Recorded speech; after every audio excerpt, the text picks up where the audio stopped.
시간에 요한복음 17장 17절로 19절 한번 보겠습니다. 요한복음 17장 17절로 19절입니다. 합독하겠습니다. 저희를 진리로 거룩하게 하옵소서. 아버지의 말씀은 진리니이다.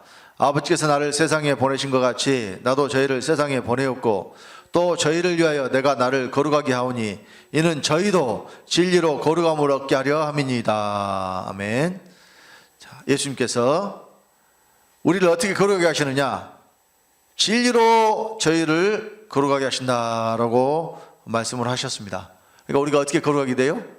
진리로 거룩하게 됩니다. 그러니까 하나님의 뜻이 우리의 거룩함이라고 그랬잖아요.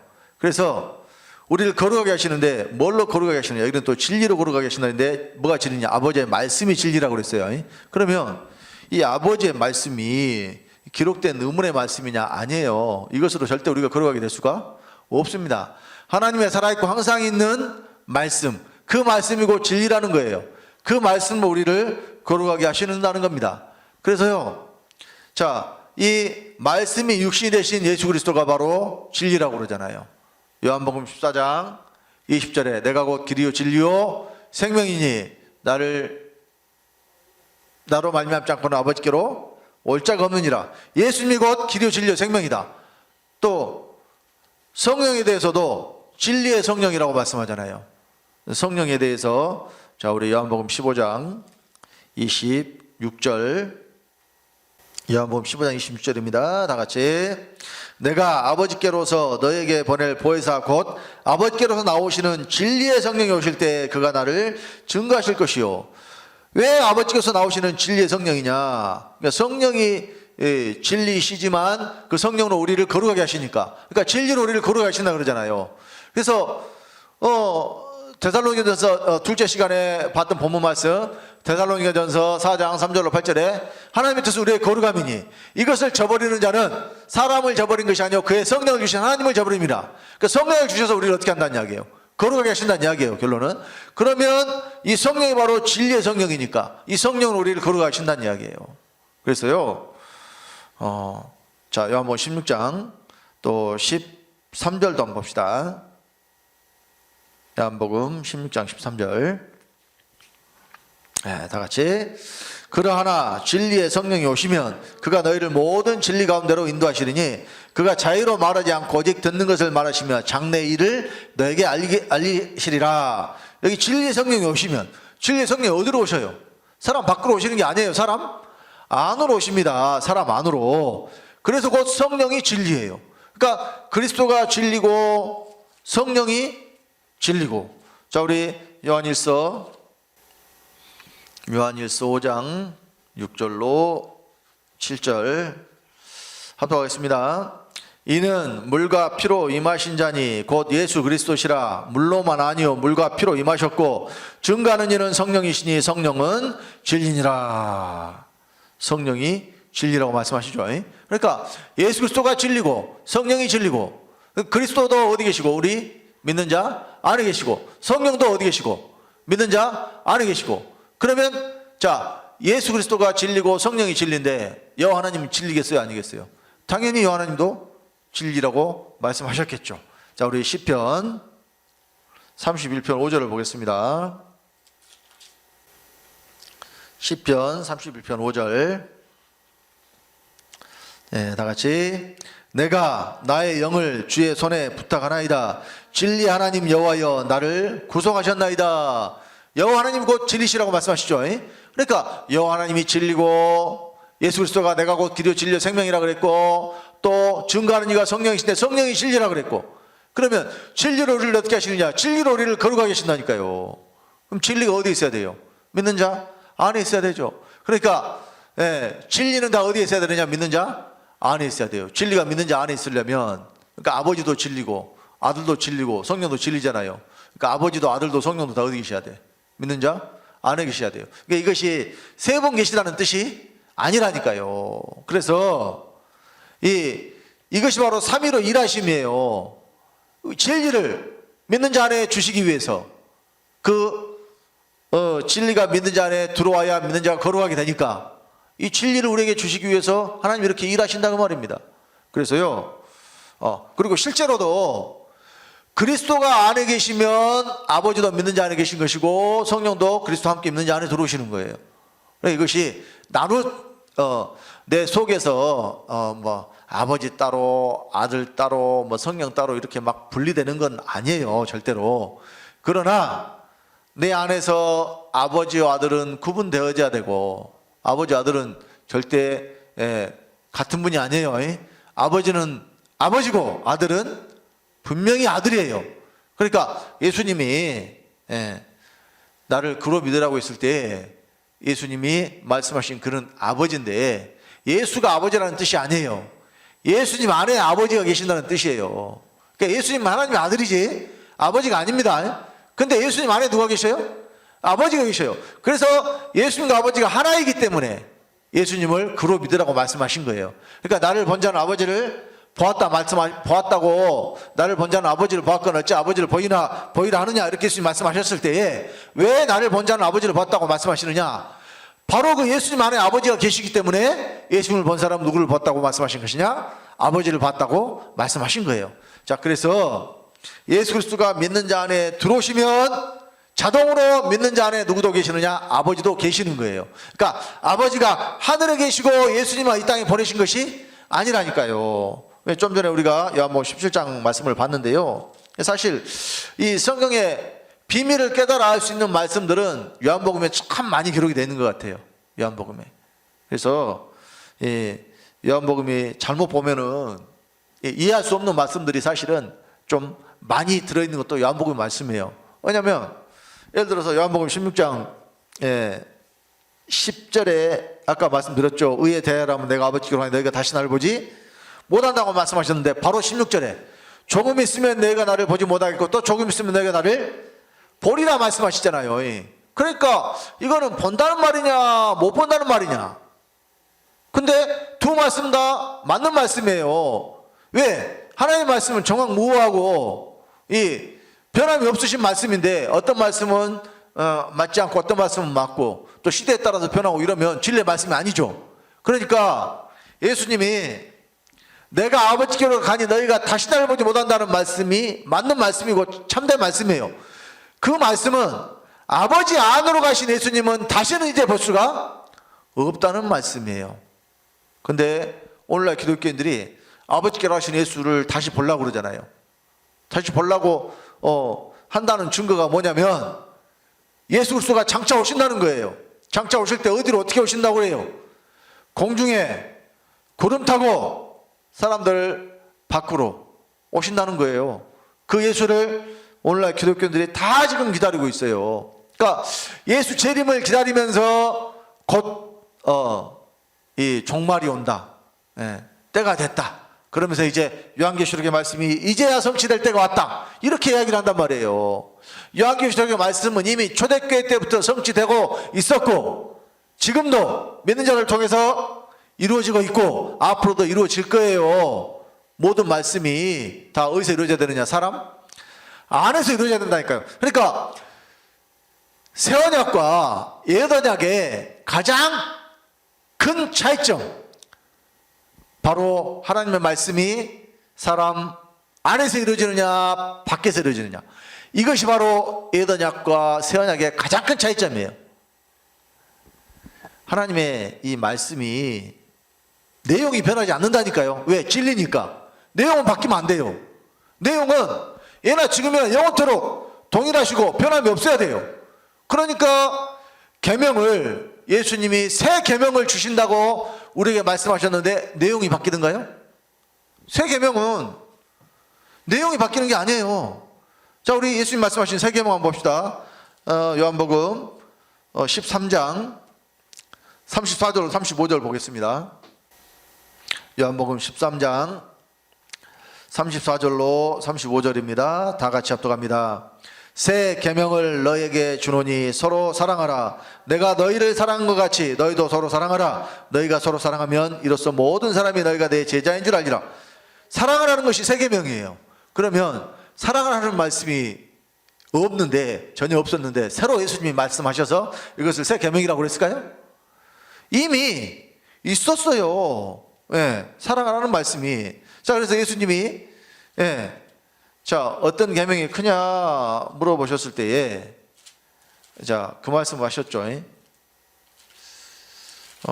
크고 첫째 되는 계명과 자, 마태복음 22장을 한번 봅시다. 어떤 계명이 크냐 물어보셨을 때, 자, 우리 마태복음 22장 34절부터 봅니다. 34절부터 40절까지. 마태복음 22장 34절로 40절 합독하겠습니다. 예수께서 사두개인들로 대답할 수 없게 하셨다함을 바리새인들이 듣고 모였는데 그 중에 한 율법사가 예수를 시험하여 묻되 선생님이여 율법 중에 어느 계명이 크니까? 예수께서 가라사대 내 마음을 다하고 목숨을 다하고 뜻을 다하여 주 너의 하나님을 사랑하라 하셨으니 이것이 크고 첫째 되는 계명이요 둘째는 그와 같으니 내 이웃을 내 몸과 같이 사랑하라 하셨으니 이 두 계명이 온 율법과 선지자의 강령이니라.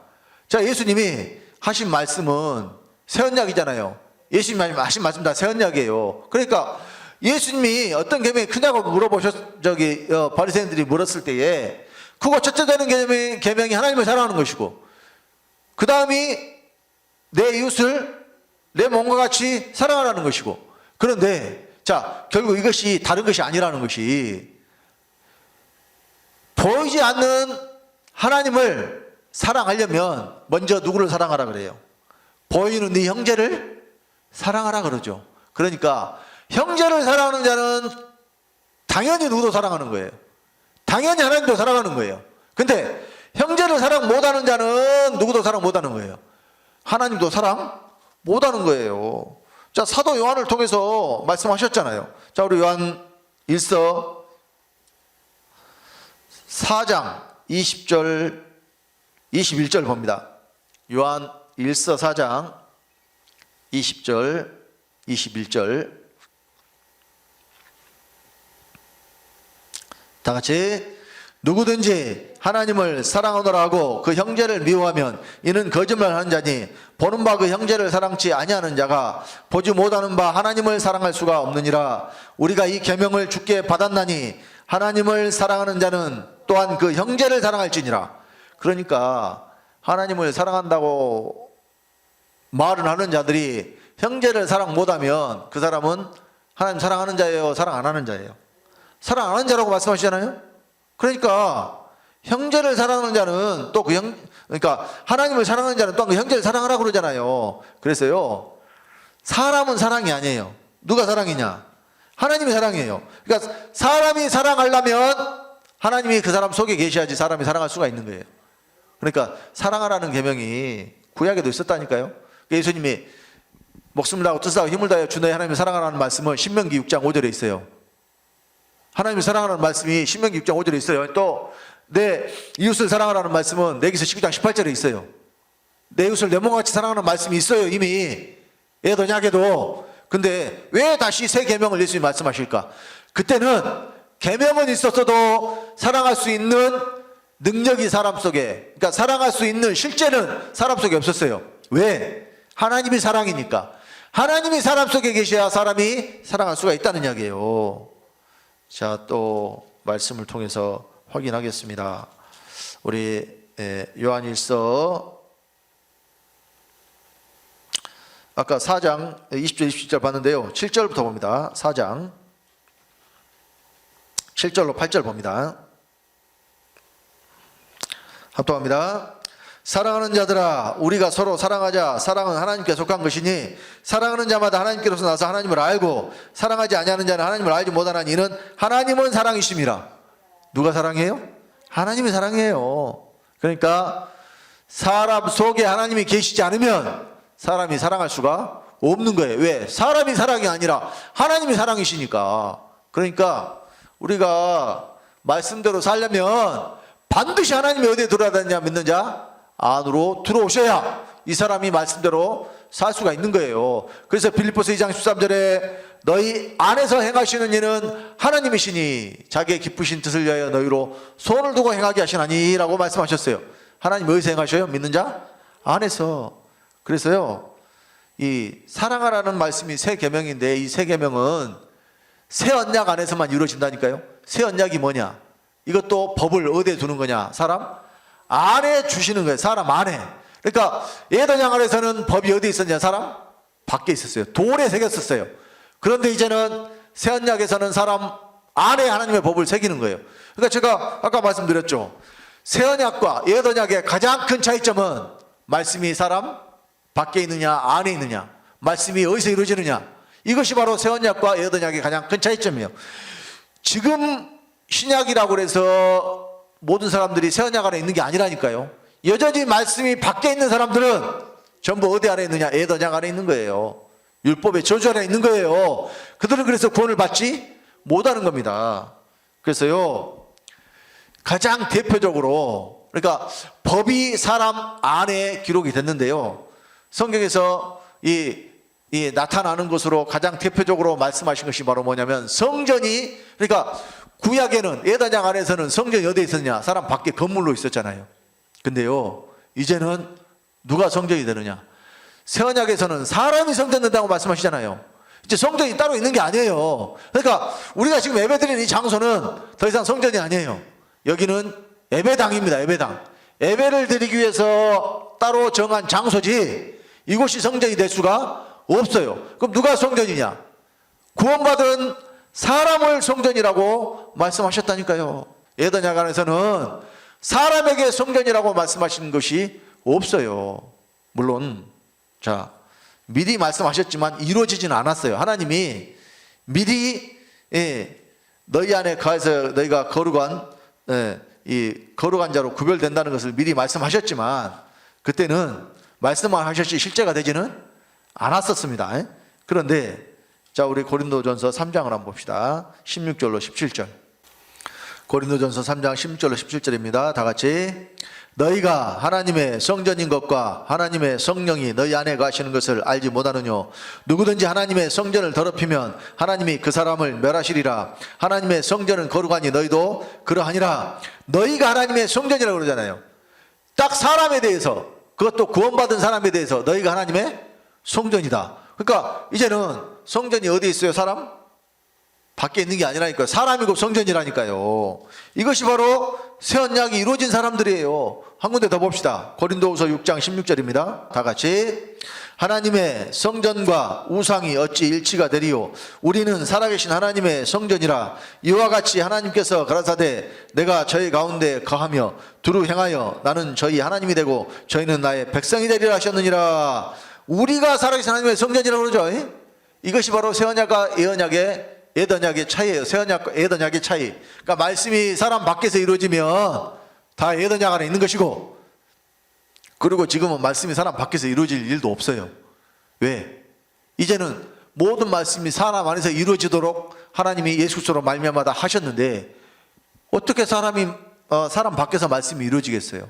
그러니까 지금이 이 신약이면 이 신약이 새 언약입니다. 말씀이 사람 안에서 이루어져야 새 언약이고, 그래서요, 예수 그리스도가 믿는 자 안에 들어오신 사람들만, 이 사람들만 새 언약 안에 있는 사람들이에요. 그리스도가 안에 계시지 않는 자들은 전부 여전히 어디 안에 있느냐? 옛 언약 안에 있기 때문에 그들은 율법 안에 있는 자들이고, 율법 안에 있으면 저주 안에 있는 자들이에요. 왜? 율법으로는 죄를 깨달음이고 죄로 심히 죄되게 하고 죄를 드러나게 하기 위해서 율법을 주셨다니까요. 그러니까 그들은 율법에 매여서 여전히 죄와 사망 가운데 있을 수밖에 없는 거예요.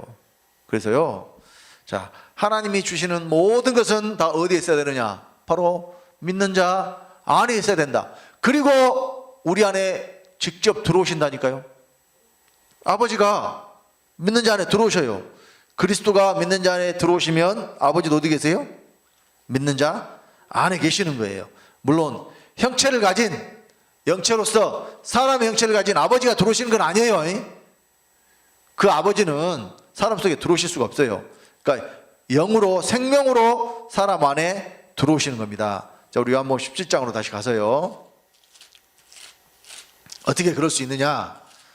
자, 우리 요한복음 17장 말씀을 보면 알 수가 있어요. 22절로 23절을 봅니다. 요한복음 17장 22절로 23절입니다. 다 같이 내게 주신 영광을 내가 저에게 주었사오니 이는 우리가 하나가 된 것 같이 저희도 하나가 되게 하려 함이니이다. 곧 내가 저희 안에 아버지께서 내 안에 계셔 저희로 온전함을 이루어 하나가 되게 하려 함은 아버지께서 나를 보내신 것과 또 나를 사랑하신 같이 저희도 사랑하신 것을 세상으로 알게 하려 함이로소이다. 여기 말씀을 잘 보시면 23절에 곧 내가 저희 안에, 그러니까 그리스도께서 우리 안에 계신 것은 많은 말씀들을 통해서 우리가 알 수가 있어요. 그런데 예수님이 아버지께서 내 안에 계신다고 그러잖아요. 그러니까 그리스도가 우리 안에 들어오시면은 그리스도 안에 계신 아버지가 자동으로 어디 계시는 거예요? 우리 안에 계시는 거예요. 그러니까 예수님과 아버지가 따로 계시는 분이 아니라니까요. 그러니까 예수님이 요한복음 10장 30절에 나 아버지는 하나이라 말씀하셨는데 그 하나이신 아버지와 아들은 영원전부터 지금까지 계속 하나예요. 물론 예수께서 육체를 입고 이 땅에 오시기 전에는 그리스도가 아버지 안에 계셨고 예수님이 말씀이 육신이 되어서 우리가 똑같은 사람으로 이 땅에 오셨을 때는 영체를 가진 아버지가 예수님 안에 계셨고 또 예수님이 자기 몸과 육체를 버리시고 아버지 안으로 가셨을 때에는 또 아버지 안에 예수님이 계시는데 근데 그 예수 그리스도가 또 어디로 오냐? 믿는 자 안으로 다시 두 번째 온단 말이에요. 근데 믿는 자 안에 두 번째 오실 때 그 그리스도 안에 누가 계시느냐? 아버지가 계신단 말이에요. 그래서 예수님은 신성과 인성이 연합된 생명, 그 생명으로 사람이지만 또 하나님 되신 분이고 우리도 동일한 생명을 받아서 우리가 사람인데 하나님들이 되는 거라니까요. 그리스도가 어디에 들어오셔서 믿는 내 안에 들어오셔서 예수님이 분명히 말씀하시잖아요. 곧 내가 저희 안에 그리스도가 우리 안에 계시는데 그런데 아버지는 어디 계시느냐? 예수님 안에 계신다니까요. 그러니까 예수님이 육체를 입고 계실 때만 아버지가 예수님 안에 계신 것이 아니라 믿는 자 안에 그리스도가 들어오셔도 그리스도 안에 누가 계시느냐? 아버지가 계세요. 하나로 계세요. 근데 아버지와 아들은 구별이 아니라 구분이라 그랬죠. 그래서 성령은 아버지의 영이고 그리스도의 영은 아들의 영이에요. 그래서 그리스도의 영은 우리 믿는 자 안에 들어와서 생명이 되시는 것이고 성령이 우리 생명 되시는 건 아니에요.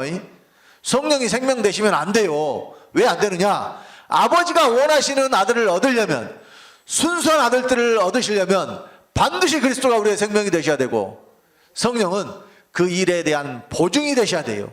보증.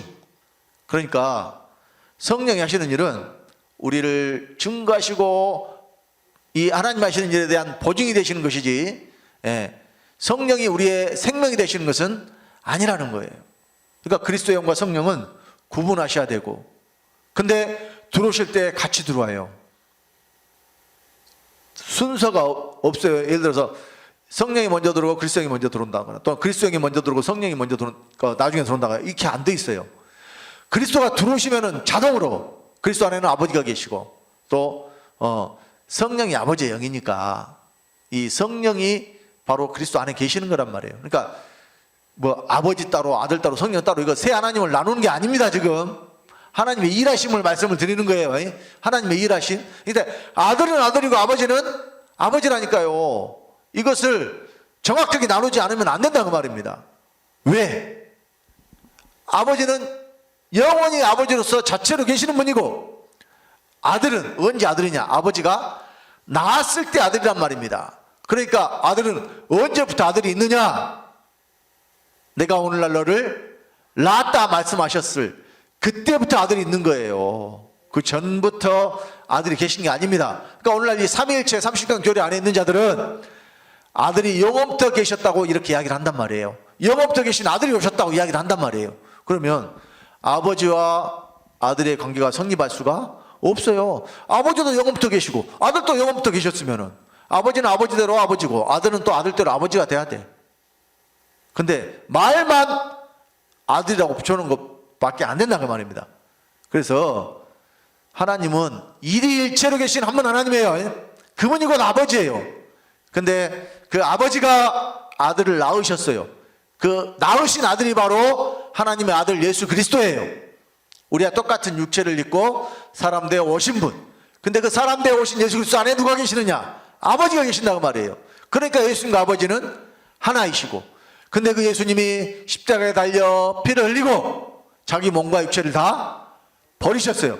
그리고 예수님의 영혼이 어디로 갔느냐? 아버지 안으로 들어가셨고, 그리고 여기서 예수님의 아버지 안으로 들어가셨을 때에 이 일에 대해서 예수님 요한복음 10장에 이렇게 말씀하신 거예요.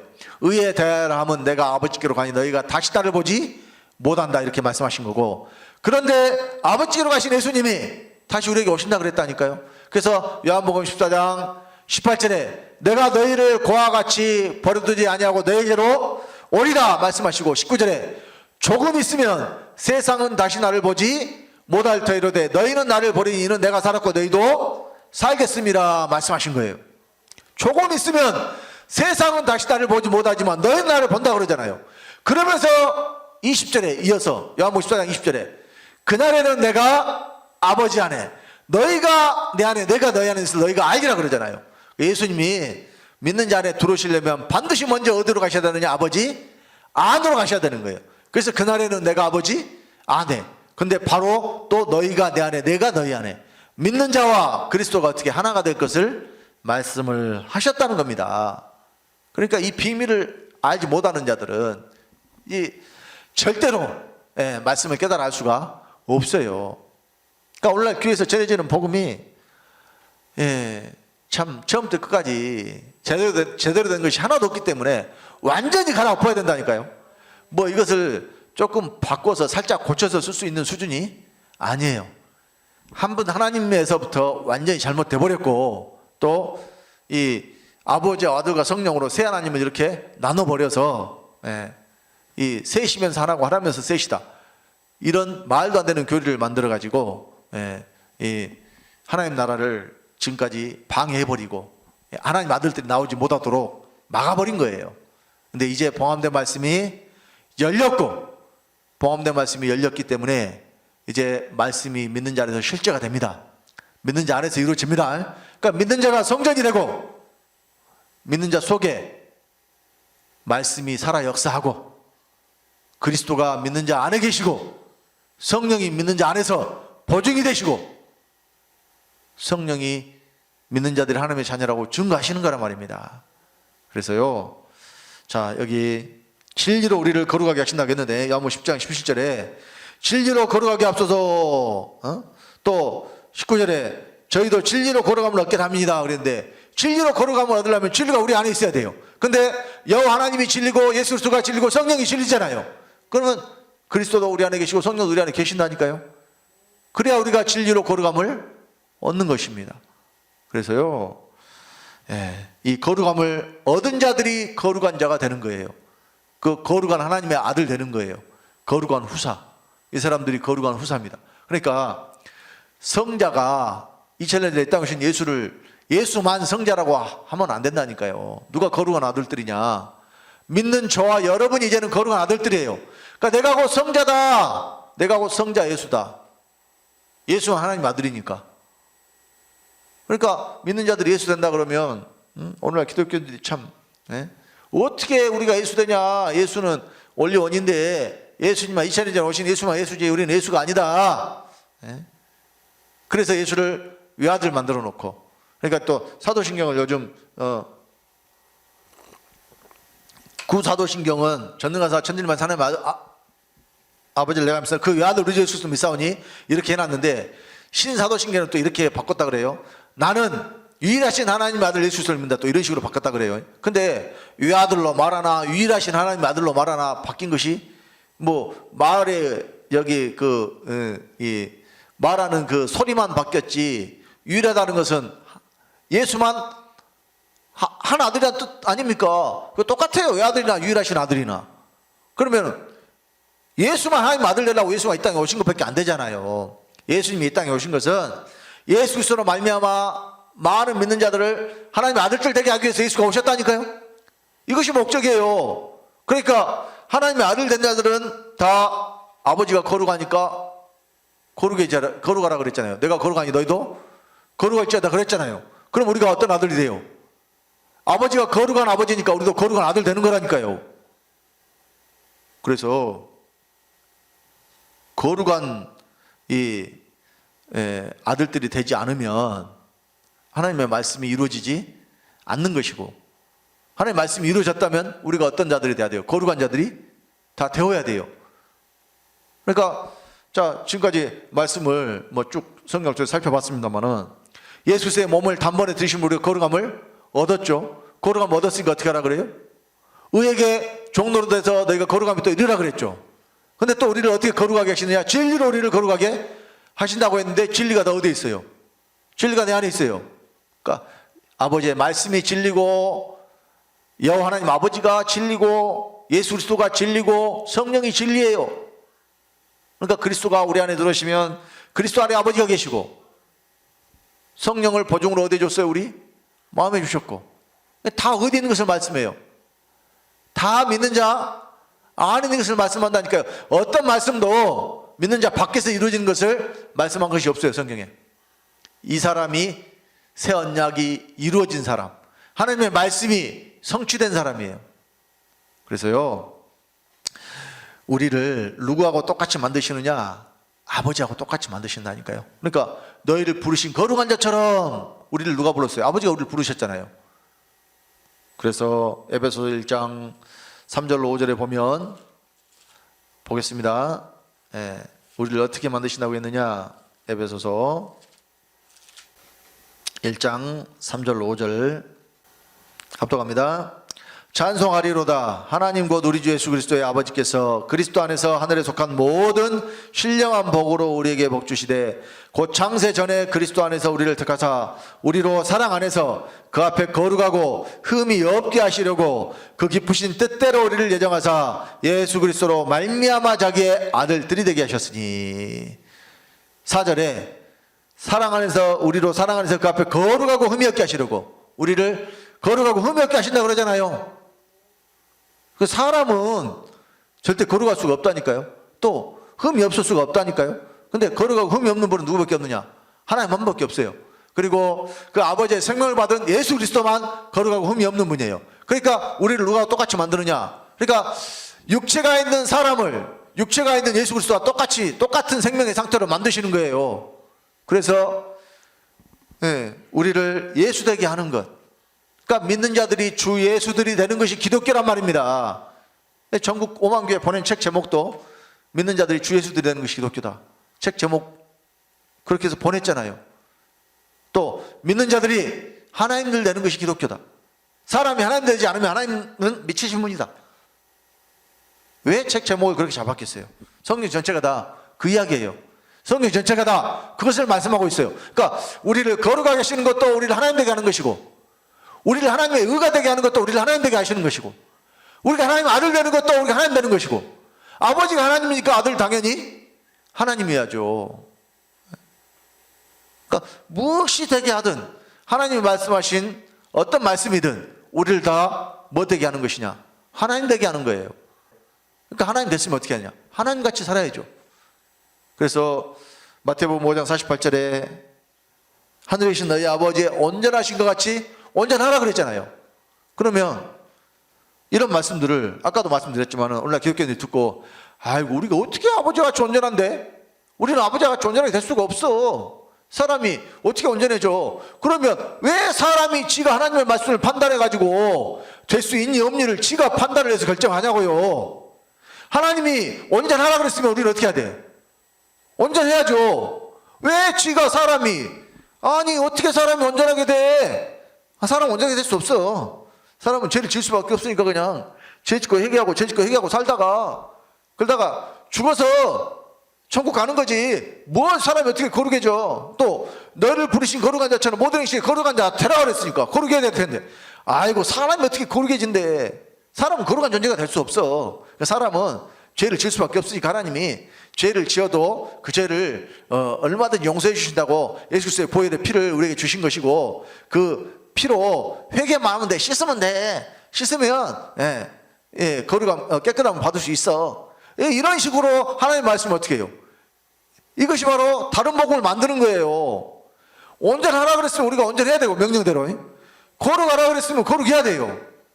근데 왜 지가 바꿔버렸냐고. 사람이 왜 지 마음대로 하나님 말씀을 바꿔버리냐 그 말이에요. 성경은 할 수 있으니까 하라고 말씀하신 거예요. 될 수 있으니까 되라고 말씀하신 거예요. 그리고 아버지가 아무것도 안 주고 하라 그러면 우리 아버지가 불의하신 분이고 아버지가 부당한 일을 우리에게 하라고 요구하신 것이겠지만 주고 하라고 하신다니까요.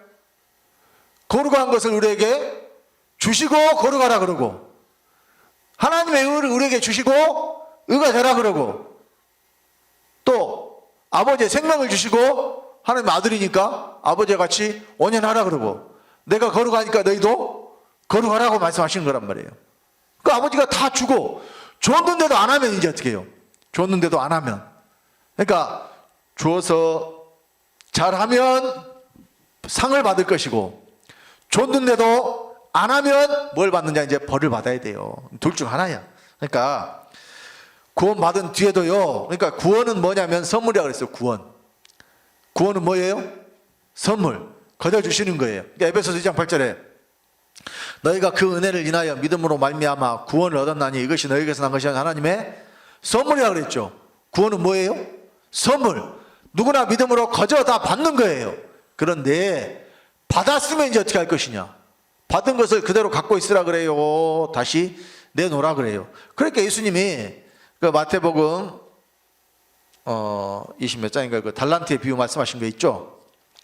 그 1달란트, 2달란트, 5달란트 받은 사람에 대해서 말씀하신 내용 있죠? 그 몇 장입니까? 25장이죠. 25장. 예, 25장. 예, 그 열처녀 비유 바로 다음에 말씀하셨어요. 예? 자, 우리 14절부터 한번 봅시다. 이게 맡긴 자들에게 그대로 맡긴 것을 찾으시는 이야기예요. 주셨으니까 어떻게 하라 그러냐? 주신 것을 그대로 내놓으라는 이야기입니다. 이것이 구원에 대한 이야기가 아닙니다. 여기는 상급에 대한 이야기예요. 자, 우리 마태복음 25장 14절부터 합독하겠습니다. 또 어떤 사람이 타국에 갈지 그 종들을 불러 자기 소유를 맡긴 것 같으니 각각 그 재능대로 하나에게는 금 5달란트를 하나에게는 2달란트를 하나에게는 1달란트를 주고 떠났더니 5달란트 받은 자는 바로 가서 그것으로 장사하여 또 5달란트를 남기고 2달란트 받은 자도 그같이 하여 또 2달란트를 남겼으되 1달란트 받은 자는 가서 땅을 파고 그 주인의 돈을 감추어 두었더니 오랜 후에 그 종들의 주인이 돌아와 저희와 회개할세 5달란트 받았던 자는 5달란트를 더 가지고 와서 가로되 주여 내게 5달란트를 주셨는데 보소서 내가 또 5달란트를 남겼나이다. 그 주인이 이르되 잘하였도다 착하고 충성된 종아 네가 작은 일에 충성하였음에 내가 많은 것으로 네게 맡기리니 내 주인의 즐거움에 참여할지어다 하고 2달란트 받았던 자도 와서 가로되 주여 내게 2달란트를 주셨는데 보소서 내가 또 2달란트를 남겼나이다.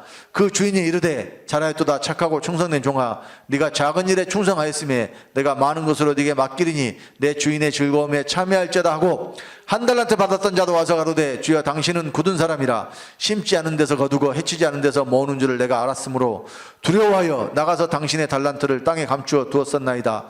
보소서 당신의 것을 받으셨나이다. 그 주인이 대답하여 가로되 악하고 게으른 종아 나는 심지 않은 데서 거두고 해치지 않은 데서 모으는 줄로 네가 알았느냐. 그러면 네가 마땅히 내 돈을 취리하는 자들에게나 두었다가 나로 돌아와서 내 번전과 별일을 받게 할 것이니라 하고 그에게서 그 1달란트를 빼앗아 10달란트 가진 자에게 주어라. 무릇 있는 자는 받아 풍족하게 되고 없는 자는 그 있는 것까지 빼앗기리라. 이 무익한 종을 바깥 어두운 데로 내어 쫓으라. 거기서 슬피 울며 이를 갈미 있으리라 하시니라. 여기 구원 받았다가 그 구원 뺏어버린 이야기가 아닙니다. 상급을 잃어버린 이야기예요. 그러니까 누구나 받은 것을 그대로 가지고 가서 남기면 그만큼 상급을 받을 수 있을 것인데 일을 안 하니까 뭘 못 받아요? 상을 못 받아요.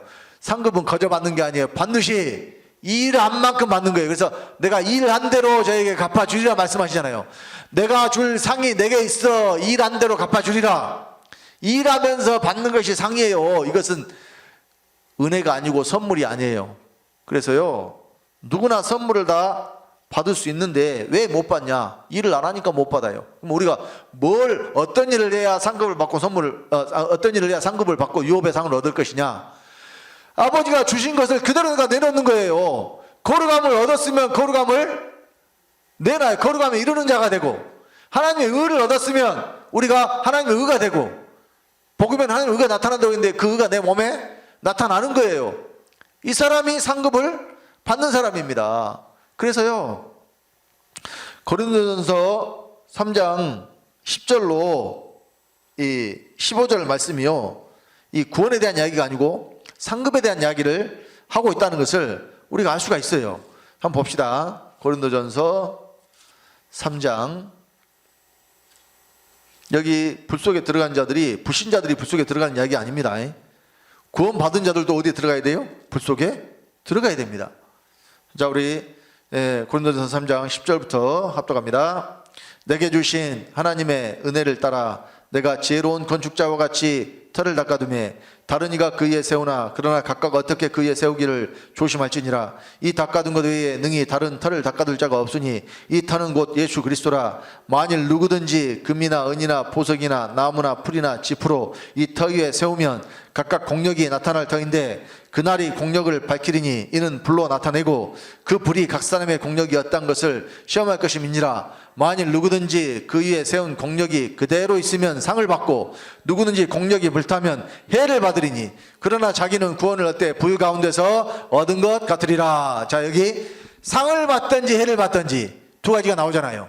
근데 공력이 다 불타버려도 무엇은 받아요? 구원은 받잖아요. 구원도 못 받아요. 구원은 받아요. 자기는 구원을 얻되 불 가운데 얻은 것 같다 그러잖아요. 그러니까 이것은 구원의 이야기가 아니라니까. 지금 무슨 이야기냐? 상급 이야기예요. 그러니까 자, 여기 3장 9절에 고린도전서 3장 9절에 너희는 하나님 집이 하나님의 밭이니라 그랬죠. 하나님의 집이 처음부터 다 세워지는 게 아니잖아요. 그리스도의 터 위에 집이 지어지는데 그리스도가 어디서 터가 되느냐? 믿는 자 안에서 터가 돼요. 그러니까 하나님의 집이 어디 지어지느냐? 믿는 자 안에서 지어지는데 그 터 위에 금이나 은이나 보석으로 지은 것은 하나님께로부터 받은 것으로 지은 것이고 나무나 집이나 풀로 지은 것은 육신의 것으로 짓는 거예요. 그러니까 우리가 구원받은 후에 육신대로 사는 자들은 전부 집을 육신의 것으로 지었기 때문에 공력을 시험할 때 그 공력이 다 불타버려요. 그런데 그 집을 금이나 은이나 보석으로 지은 자는 불 속에 들어가도 절대 타지 않는 것입니다. 그러니까요, 여기서 공력이 있는 자들이 상을 받는다고 했을 때 이 상은 구원이 아니에요. 상급입니다. 유업이에요. 유업. 기업을 얻는 거예요. 근데 이것을 잃어버리는 자는 상급을 다 잃어버렸기 때문에 구원 못 받은 것이 아니라 구원은 그대로 받아요. 구원은 뭐냐? 터에 터. 터는 안 타요. 터 위에 지은 것은 탈 수 있을지 몰라도 터는 안 타요. 그러니까요, 이 유물이 발굴될 때 있잖아요. 유물. 그러니까 원래 거기에 있는 건물이 그대로 있으면 따로 그것은 발굴하고 말고 할 것이 없이 그것이 유물이라는 것이 다 드러나잖아요. 그런데 터만 남아있는 것들은 우연히 공사를 하다 보니까, 그러니까 이번에 그 서울 광화문 그 광장 뭐 공사하는데 거기서도 지금 뭐가 발견이 됐다고 그거를 지금 공사를 일단 멈추고 문화재 그거 보호 그 하는 것에서 뭐 발굴 조사를 한다고 지금 뉴스를 제가 봤어요. 그러니까 땅속에 묻혀있던 것이 뭐가 드러난 거예요? 이거 터가 드러난 거예요. 터가. 그러니까 지금도 그 무슨 터, 그 어떤 무엇이 있었던 터라고 해가지고 그것을 유적지로 만들어 놓은 곳들이 있잖아요. 그러니까 위에 있는 건물은 없어져 버렸는데 무엇은 남아있는 거예요? 지금 터는 남아있어서. 그러니까 다 불타버려도 뭔 남는 거예요? 터는 남아있는 거죠. 마찬가지로 그리스도의 터가 있으면 터는 그대로 남지만은 그 위에 세울 때에 나무나 집이나 불로 세워진 것들은 다 불 속에 들어가면 타버린다고 말씀을 하는 겁니다. 그러나 그리스도의 터가 남아있기 때문에 구원은 얻는 것이라고 말씀하는 거예요. 그래서 우리가 이 구원과 이 상급은 구원받은 사람들이 받은 것을 가지고 열심히 나가서 장사를 하면, 받은 것을 그대로 남기면 이 사람들이 상을 받는 것이고, 그것을 이제 안에 그대로 넣어버렸다고, 그대로 놓아뒀다고 했는데, 그대로 놓아둔 자들은 있는 것도 뺏겨버린다 했을 때 그 뺏긴 것이 구원을 뺏기는 게 아니에요. 그 구원을 한 번 받으면 절대 그 구원 잃어버리지 않습니다. 뺏기는 것이 뭘 뺏기는 거냐? 상급을 뺏기는 거예요. 그래서요, 이 다니엘의 세 친구가 풀무불에 들어간 사건이 사실은 이것이 하나님들 된 사람들이 이 풀무불에 들어갔을 때 머리털 하나도 상치 않고 온전하게 그대로 다시 나오는 것에 대한 애표로서 말씀을 해주시는 거예요. 그 다니엘의 세 친구, 다니엘을 포함해서요, 다니엘의 세 친구 이름에 다 하나님이 들어간다 그랬죠. 다니엘의 엘의 하나님이고, 하나냐의 야가 여호와고, 아사랴의 랴가 또 여호와 하나님이고, 미사엘의 엘이 하나님이고, 그래서 그들이 다 하나님들 된 사람들에 대한 애표예요. 그러니까 모든 믿는 자들이 다 하나님들 되는 것이, 이것이 복음이라니까요. 우리가 하나님 아버지의 아들이면 당연히 우리도 뭐 돼야 돼요? 우리가 하나님 아들이면 우리도 하나님 되는 거라니까요. 그러니까 우리가 그냥 하나님 아들이 아니고 거룩한 하나님 아들 되는 거예요. 우리가 하나님 아들이면은 하나님이 거룩하니까 당연히 우리도 어떻게 해야 돼요? 하나님이 거룩하시니까 우리도 당연히 거룩해야 돼요. 이것이 하나님의 뜻이라니까요. 하나님의 뜻은 우리의 거룩함이니. 그러니까 우리가 어떤 아들 되느냐? 거룩한 아들. 거룩한 아들은 한자로 하면 성자예요. 성자. 거룩한 아들. 그러면 예수님만 성자예요? 우리도 성자예요?